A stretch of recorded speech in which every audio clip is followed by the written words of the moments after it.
extensor carpi radialis longus and brevis, and the extensor carpi ulnaris.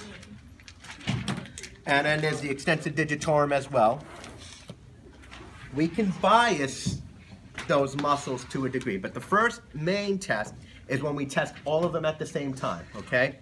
His shoulder's a little abducted and flexed here. I'd probably want that shoulder more at his side.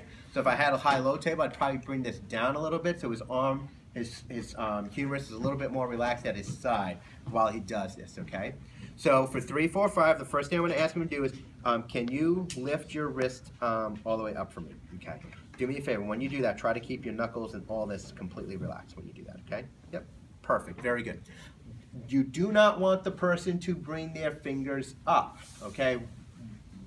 One, you're testing more of the finger extensors as well. You're getting into that, which we're not interested in. We're really interested in just what the wrist is doing, okay?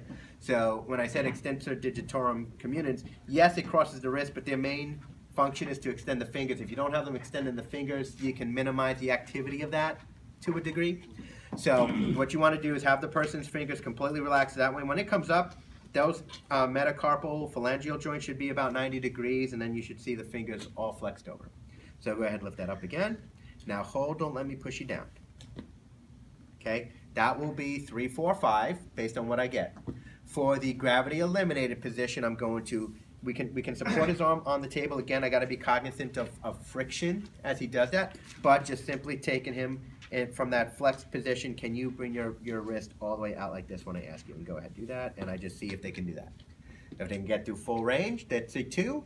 If they can only get to partial range, that's a 2 minus. A 1, I would have to palpate those muscles to see if they're firing, because I'm not getting any movement. And a 0, there's no movement, no palpation, contraction, okay? All right. Now we can take the test and bias the different extensors, okay? The extensor carpi radialis longus and brevis, as well as the extensor carpi ulnaris. The way we do that is we simply ask the person to bias when they're extending their wrist towards that direction. So you might even pre-position. So if I'm going to do the extensor carpi radialis longus and brevis, I might even start the person in a radially deviated position and ask the person to bring your arm up, kind of lead them with your thumb side there. Now, that's 3. For 4 or 5, I'm going to say, hold, don't let me move you. I'm going to put my pressure through their second metacarpal phalangeal joint and bias it towards flexion and ulnar deviation. That's the direction I'm going to go.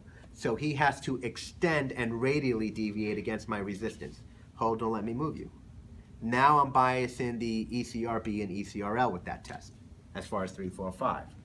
For extensor carpi ulnaris, I'm going to ulnarly deviate the person and ask the person to extend their wrist while leading with the pinky side. Can you do that for me?